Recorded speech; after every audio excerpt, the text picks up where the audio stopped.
This lesson is on the fundamental theorem of algebra.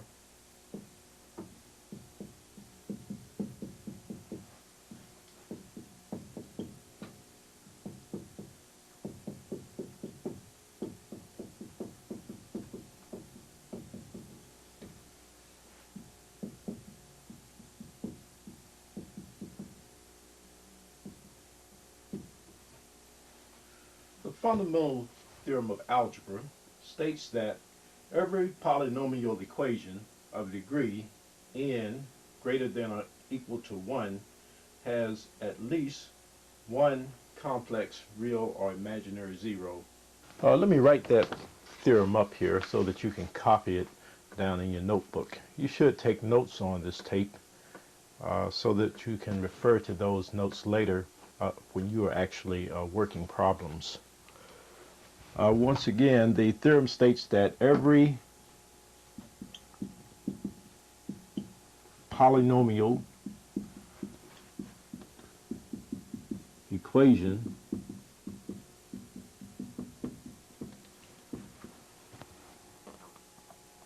of degree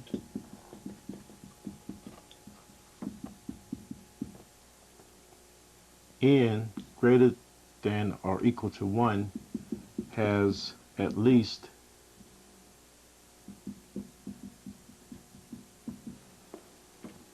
one complex zero or root.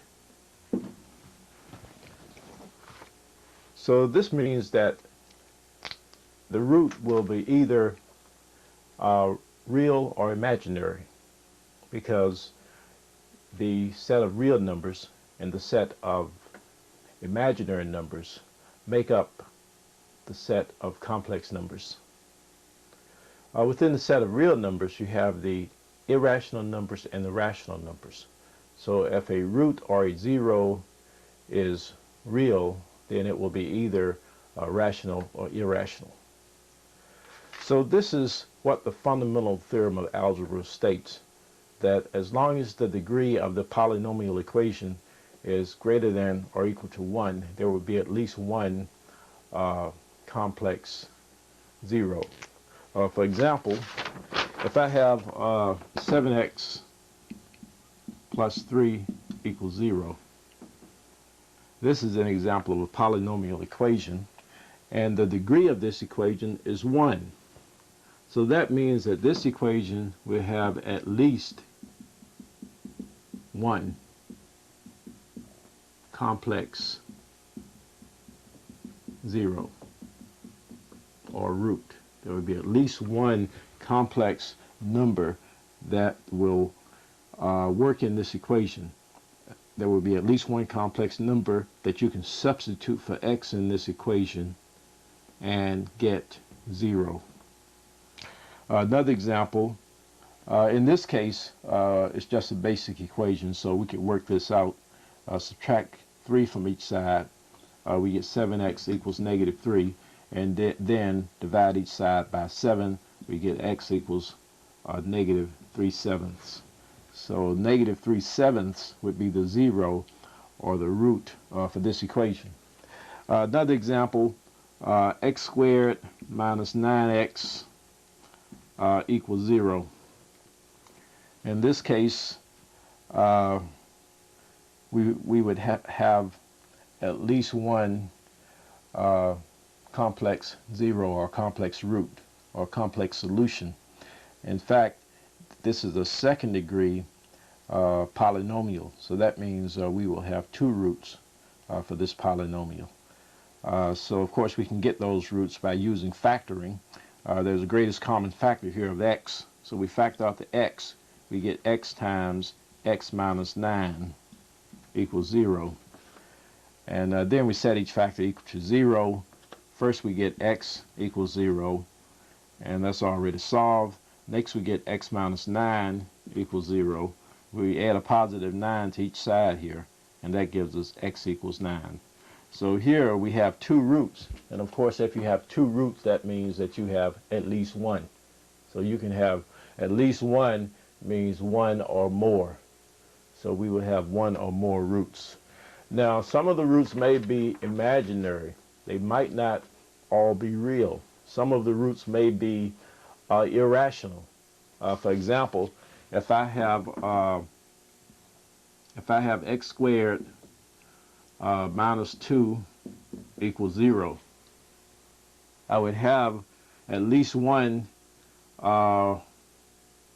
complex root or complex 0. In fact, I would have 2 because this is a second degree polynomial.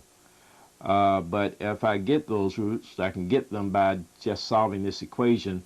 I would have x squared equals positive 2, and that would tell me that x equals plus or minus the square root of 2. So I have two roots. One is plus the square root of 2, one is minus the square root of 2, and they are both irrational roots. They are both irrational roots. So the roots may be rational, like we had in this case. They may be irrational, or the roots may be imaginary. For example, if I have f of x equals x squared plus 4. If I have f of x equals x squared plus 4, if I try to solve this quadratic polynomial function for the zeros, I will find out that they are imaginary, and imaginary numbers are complex numbers. So that would mean that I would have at least one complex 0. So in this case, to get the zeros, of course, you have to let the value of the function be 0, and f of x is the same as y. So really, we're letting this be 0, so that gives us x squared plus 4 equals 0. And then we can solve that by using simple transformations. We subtract 4 from each side. We get x squared equals negative 4. We take the square root of each side. We get x equals the square root of negative 4, which is the same as the square root of 4 times negative 1, and that's the same as the square root of 4. And of course, this is plus or minus here. Once we take the square root here, we get plus or minus for the square root. So don't forget your plus or minus, because you know this is a second degree equation. So that means that you will have two roots to this equation. And whenever you take the square root of each side, and you're taking the square root of the variable expression, you get plus or minus on the right side of the equation. Then we have times the square root of negative 1. We have plus or minus the square root of 4 times the square root of negative 1. We know that the square root of 4 is 2, so we get plus or minus 2. But the square root of negative 1 we know is I. So that means we have two imaginary roots in this case. But as we said, imaginary roots are complex roots. So this satisfies the fundamental theorem of algebra that we have at least one complex root.